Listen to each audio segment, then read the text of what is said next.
So it's now time to think big. There was a time where mobile phones were shrinking and the television screen size really were remaining stagnant, but not anymore.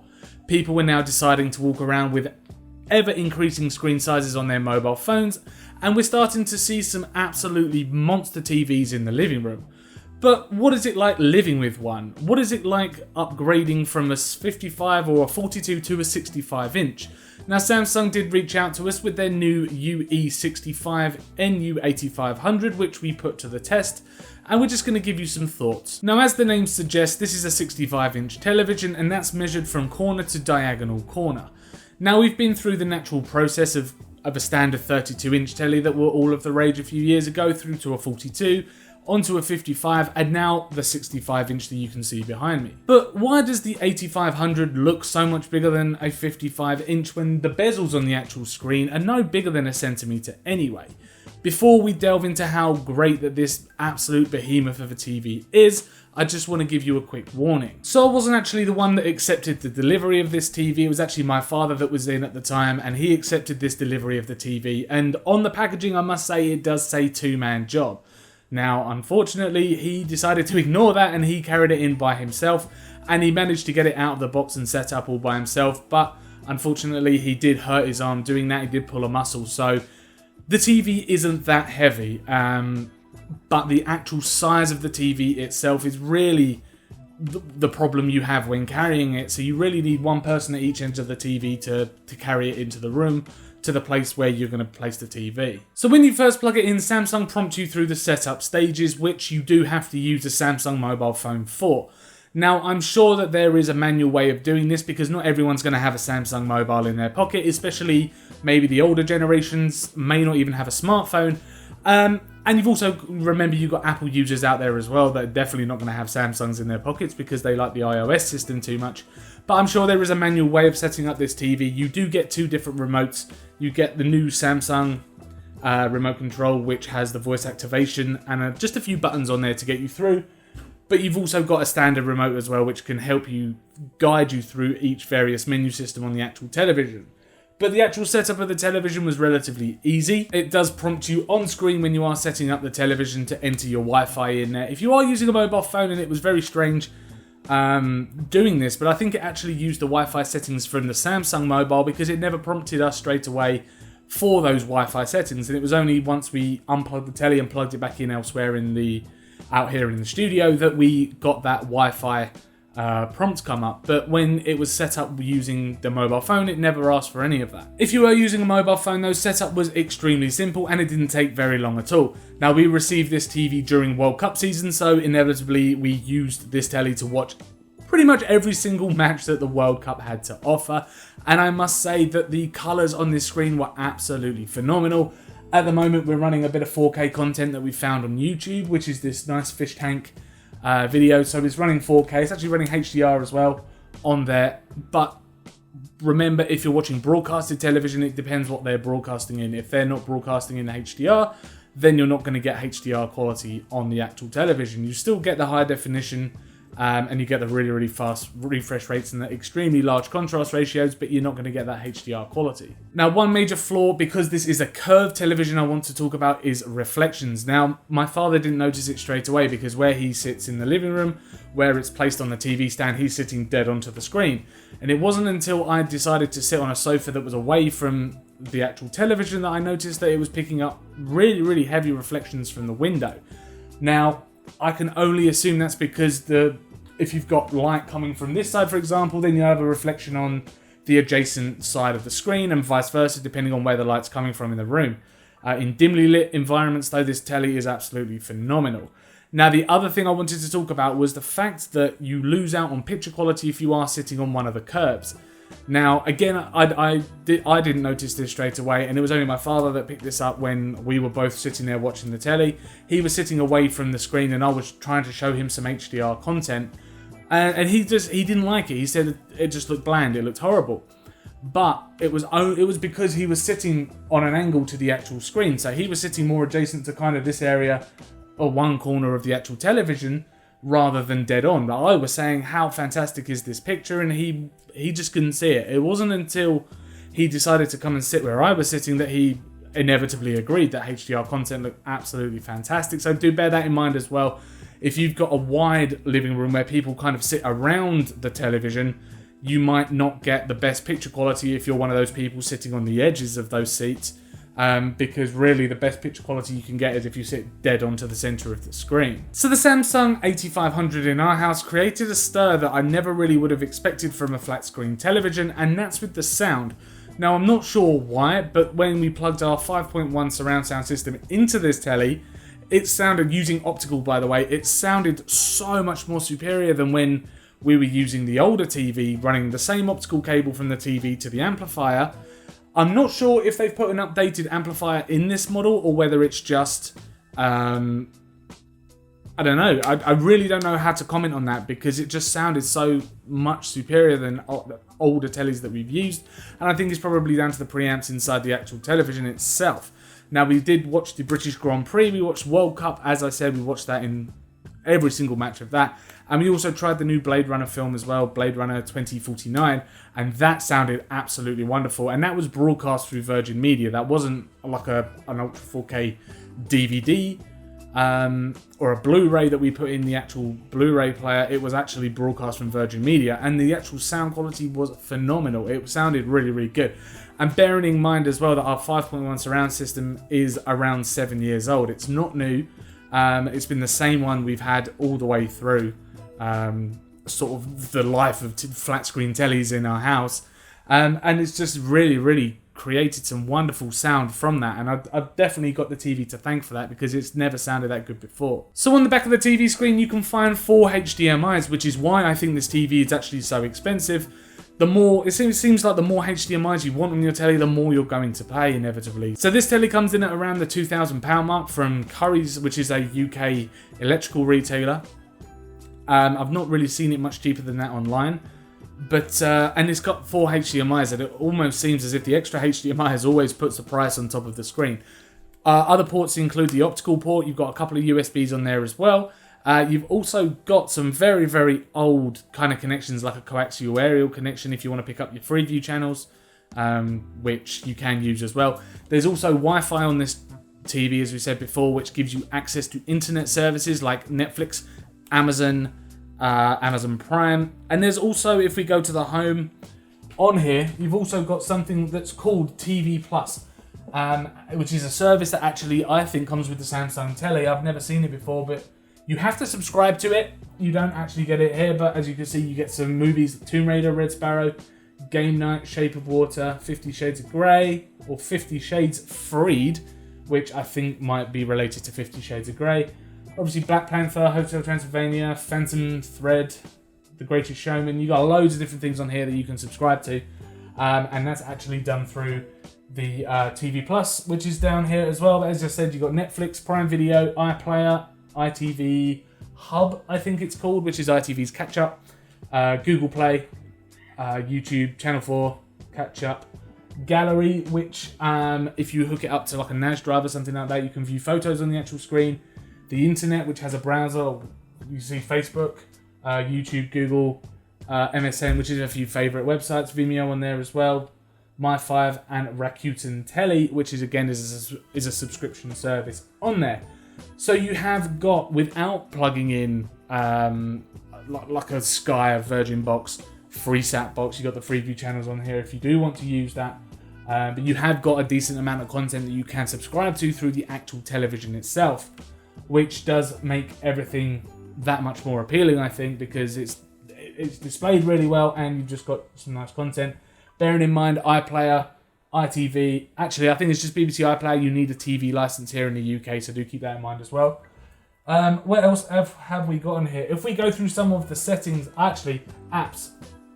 The TV comes with some preset apps: Spotify, Now TV, Chili, which is like a movie rental service again, Facebook Video, BBC News, BBC Sport, and Deezer. You can add them to your home screen if you want to as well, which is down here, so you can put them on a nice shortcut on there for you if you wanted.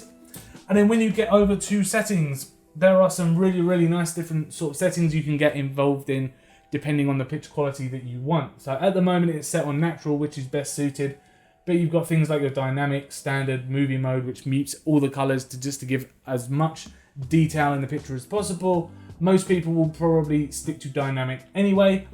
If you go down to expert settings, this is where it can get quite interesting. Everything's relatively the same: brightness, contrast, sharpness, which you can fine tune to the content that you're actually watching. Now there is also something called Auto Motion Plus, which, to be honest with you, I would either leave it at auto or turn it off altogether. Now, if you put it onto custom, you've got blur reduction and judder reduction. If you do want to mess around with these, what it does, it creates this really kind of like false, smooth image. So everything that you look at just ends up looking like a soap opera. And it just doesn't look very, very good. I mean, I do like a bit of motion blur, especially when watching fast-paced action movies, think The Avengers or something like that, Transformers. So generally, I would leave that on auto or just turn it off altogether, because I wouldn't mess around with that. Local dimming, I've got it set to standard, but you can turn that onto low, standard or high, and that just helps with the HDR side of the television. So if anything's a little bit darker on one of the areas of the screen, it will locally dim those LEDs. Contrast enhancer, HDR plus mode, which is really, really nice. So if you turn that on, you can see the picture changing slightly. So if you go back to the actual content that we're watching, the colors greatly improve, and that's because it's taking advantage of that local dimming on there. And it just gives you, even though this isn't a HDR video, this is just a 4K video. Well, actually, I think it's a HDR video, but it's YouTube HDR, so it's very compressed. It just enables you to have a much, much better picture quality with this particular television than if you had that switched off. So if you stay among the settings, you'll notice on there the HDR mode, you switch that off and it just creates this really kind of cool picture quality on the actual screen.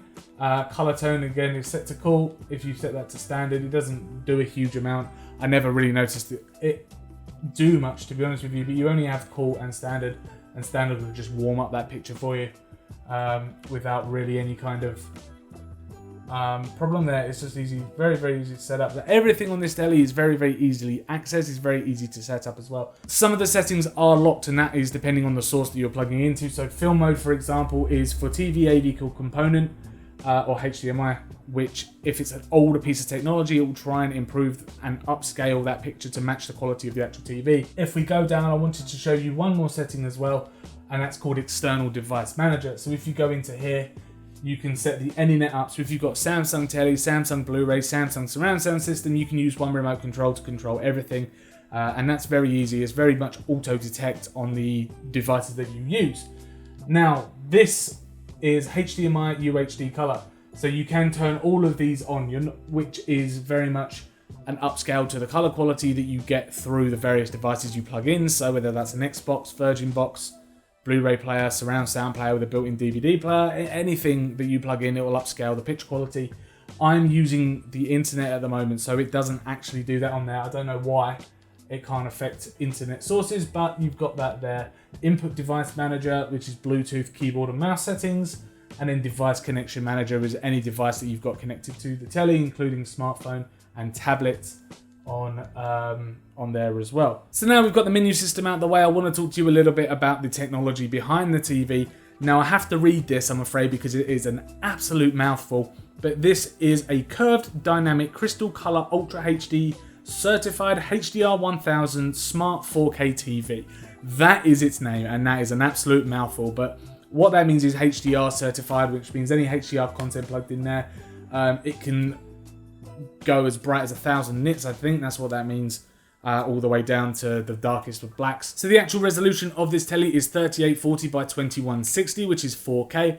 And the nice thing about the telly as well is it actually has voice recognition software built into it, and I think it uses the Bixby driver to really power that. But you can ask for things like how's the weather, or all the way through to search content on YouTube. How to bake a cake. There you go, and it'll come up with some very, very nice YouTube selections on there. Google. Pull up Google first. Google search how to make a cake. And there you go. It's as easy as that. And then you've got instructions here, and you can control the actual mouse with this D-pad that you see on this remote control. So the voice recognition is really nice. The only time I really found it not to be very reactive is when you Google things like model numbers. So, for example, Samsung 65 UN 8500 review. You can see that 65 III, whatever the rest of that was, it wasn't actually accurate. Samsung 65 UN 8500 review. DEUN. So it does struggle with things like model numbers, and when you put in numbers into the actual voice recognition, it can't really pick that up, and individual letters as well. 4K HDR. That 4K HDR. And it actually spells it 4K as in FORK HDR. It picks up HDR okay, but it doesn't pick up the 4K. So it struggles a little bit when you're using single letters on things as well. But HDR content YouTube. And there you go. It'll come up with some really nice 4K HDR. The HDR channel. And then it gives you kind of the videos in that particular channel list. Although it's YouTube and it will be compressed very, very heavily. As you can see, there's no ad blocker on here as well, so you have to put up with the adverts on YouTube. But there's no, as I say, yeah, there's the 4K content on YouTube will be heavily compressed because it's YouTube and it compresses all video content. But as you can see, it still looks very, very good, and the contrast ratios sort of between the highlights and the shadows, even the detail inside the shadows, like his face in the water, the mountains, you can still see everything, and it just looks really, really nice. So what can I say? This television is absolutely superb, and that's been our look of the Samsung NU8500. I know a couple of times throughout this review I've said UN8500, which is wrong. It's not. It's an NU8500. I just said it wrong, and I do apologise for that. But the picture quality you get with the telly is absolutely superb, all bar the viewing angles. If you're not sitting against this telly dead on, then you're going to get a bit of a rough viewing angle, in my opinion, especially with the reflections that you can pick up on the screen and also the muted colours that you pick up from the viewing angle as well. But the sound quality, when we plugged it into a 7-year-old surround sound system, was phenomenal. And it's definitely, I don't know, as I say, I don't know if it's the amp inside, or preamps are different.